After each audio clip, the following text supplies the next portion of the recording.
Oh yeah, this will go over real well in red states, but in Minneapolis and Minnesota, it'll go over well because the socialist douchebags on the city council there want to defund the police up to like 50%.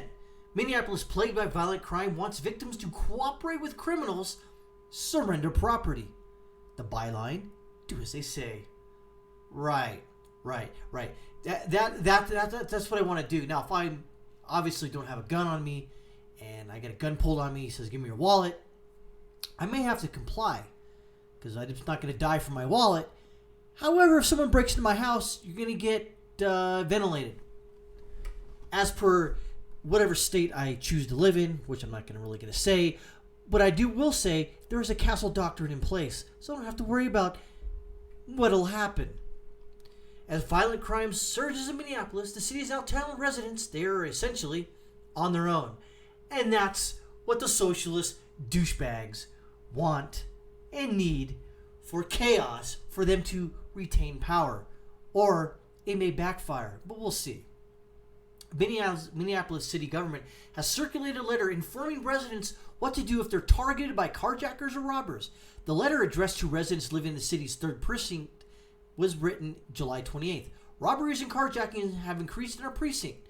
Cell phones, purses, and vehicles are being targeted. Some victims have been maced, dragged, assaulted, and threatened with a gun. 100 robberies, 20 carjackings have been reported in the 3rd precinct police in July alone, the letter adds. However, instead of committing to increase the police activity in areas plagued by violent crime, the letter goes on to suggest that residents protect themselves, and if they are targeted by violent criminals, to surrender their property. Under a section titled Robbery Prevention Tips, the letter tells residents, be prepared to give up your cell phone and purse wallet. The letter goes on to instruct residents to, if confronted by a violent robber, do as they say. Here's the not cropped, unmarked version of that message. I'll go over it and read it. Don't walk alone. This is prevention tips. Be hyper aware of your surroundings at all times. Pay attention. Carry only items you need and carry less cash. Be prepared to give up your cell phone and purse and wallet. Have keys already in hand as you approach your car. Despite all our efforts, robberies may still occur. Do not argue or fight with the criminal. Do as they say. Your safety is important. Be a good witness when you call 911.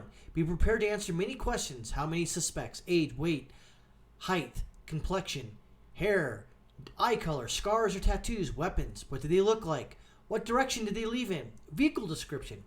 Carjacking prevention tips. Lock your doors while driving.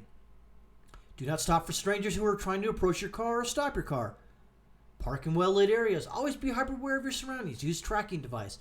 Never leave of anything value in your car. Never leave your car running unattended. Many victims were dropping off food or other deliveries. Memorize your license plate number. It always helps towards a faster recovery. To protect with courage, to serve with compassion. Holy crap. That's what they say if you get robbed? Nah. Just get a good description and, well, what are you going to do? Okay, you call 911, then what? What are they going to send a mental health professional out there? How do you feel? Are you mad? I know you're mad you got robbed, but, man, what are you going to do? Violent crimes have especially prevalent in Minneapolis' 3rd precinct following the death of George Floyd, which sparked the violent protests. In fact, just days after Floyd's tragic death, violent protesters breached the Minneapolis Police Department's 3rd precinct and igniting a fire inside the police station. And as you can see, there's a fire and many angry people not socially distancing even though they got a mask. Unfortunately for city residents, the Democrat-controlled Minneapolis City Council has voted to defund the city's police department and is searching for alternatives to traditional policing. Now, as shootings have tripled in the city since Floyd's death, Minneapolis neighborhoods are forming patrols in hopes of curbing crime. Now, remember that Second Amendment we have where it says you can form a militia? Yeah, that's cool, and I agree that you're going to have to do that. My question is that this is something that taxpayers pay the police to do. Now, you're going to have to do what the police do.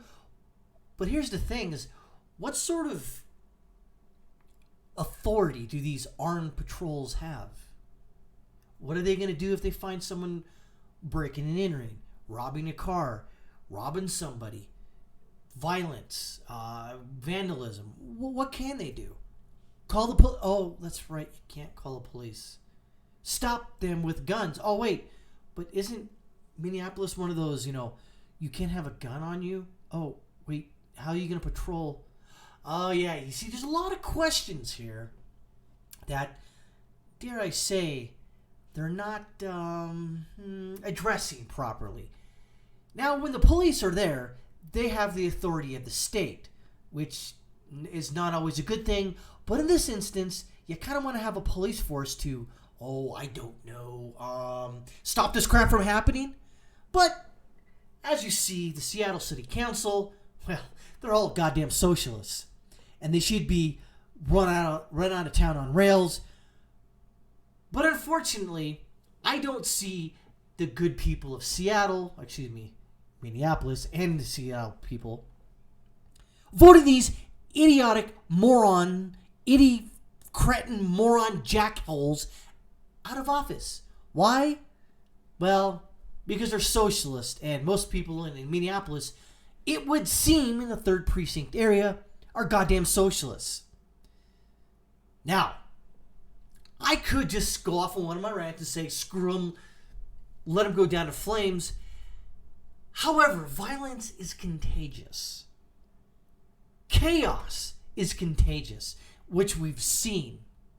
So, if it happens in a blue city, I guarantee it's going to happen in a red state, which most red states have cities that are run by Democrats, unfortunately. What this boils down to is you need to vote these a-holes out of office. Flat out. If you keep putting up with crap you don't need to put up with, and you keep voting the same people in, and they keep doing the same crap, that's the definition of insanity. Keep voting the same people in and expecting different results. And when those different results don't materialize, well, you keep voting those same socialist jackholes in. And you know who's to blame? You. You are to blame.